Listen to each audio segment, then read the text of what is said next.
ভিডিওটিতে ক্লিক করার জন্য আপনাদেরকে জানাই অসংখ্য ধন্যবাদ। আপনারা দেখছেন আপনাদের প্রিয় YouTube channel West Bengal DSL. আর ওয়েস্ট বেঙ্গলের ডিআর আপডেট এবং বেতন বৃদ্ধির আপডেট প্রত্যেক দিনের জন্য পাবেন, তাই অবশ্যই চ্যানেলের সাথে থাকুন। চ্যানেলটিকে সাবস্ক্রাইব করে পাশে থাকা বেল আইকনটিতে প্রেস করে রাখুন পরবর্তী নতুন আপডেট পাওয়ার জন্য। ইতিমধ্যে কিন্তু ডিএ এরিয়ার আগামী মাসে কিন্তু ফের ডিএ বৃদ্ধির সম্ভাবনা। কেন্দ্রীয় সরকারি কর্মচারীদের 18 মাসের বকেয়া ভাতা কবে পাবেন চলুন দেখে নেওয়া যাক। দেখতেই পাচ্ছেন আগামী মাসে ফের কিন্তু ডিএ বৃদ্ধির সম্ভাবনা। কেন্দ্রীয় সরকারি কর্মচারীদের 18 মাসের বকেয়া ভাতা কবে পাবেন এক নজরে দেখে নেওয়া যাক। আজকাল দেখতেই পাচ্ছেন এখানে বলা হয়েছে কেন্দ্রীয় সরকারি কর্মচারীদের জন্য সুখবর, আগামী মাসে ফের কিন্তু মহার্ঘ ভাতা বাড়ার সম্ভাবনা রয়েছে।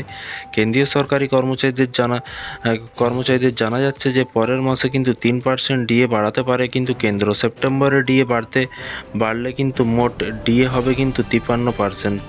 তবে কোভিডের সময় যে 18 মাসের বকেয়া ডিএ রয়েছে তা কিন্তু কেন্দ্রীয় সরকারি কর্মচারীরা এবারেও কিন্তু পাবেন কিনা তা নিয়ে কিন্তু সন্দেহ রয়েছে। সরকারের তরফে এই বিষয়ে এখনও পর্যন্ত কিছুই জানা হয়নি বা জানা যায়নি।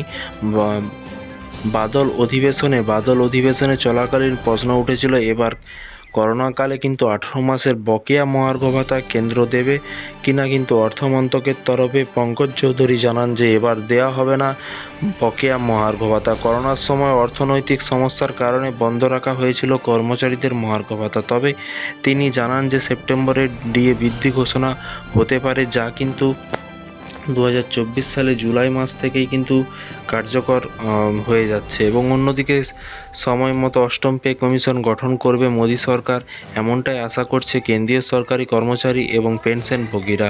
তো বিষয়টি বুঝতে পারছেন, মনে করা হচ্ছে যে 2024 সালে জুলাই থেকেই কিন্তু কার্যকর হয়ে যাচ্ছে। অন্যদিকে সময় মতো অষ্টম পে কমিশন গঠন করবে কিন্তু মোদী সরকার, এমনটাই আশা করছেন কেন্দ্রীয় সরকারি কর্মচারী এবং পেনশনভোগীরা। তাদের আশা যে 1 জানুয়ারি 2026 সালের মধ্যে কিন্তু সমস্ত সুপারিশ কার্যকর হবে এবং কেন্দ্রের প্রতি 10 বছর নতুন বেতন কমিশনের সুপারিশগুলি একে একে কার্যকর করেছে এবং কর্মচারীদের আশা অষ্টম পে কমিশনের এই ধারা কিন্তু অব্যাহত থাকবে।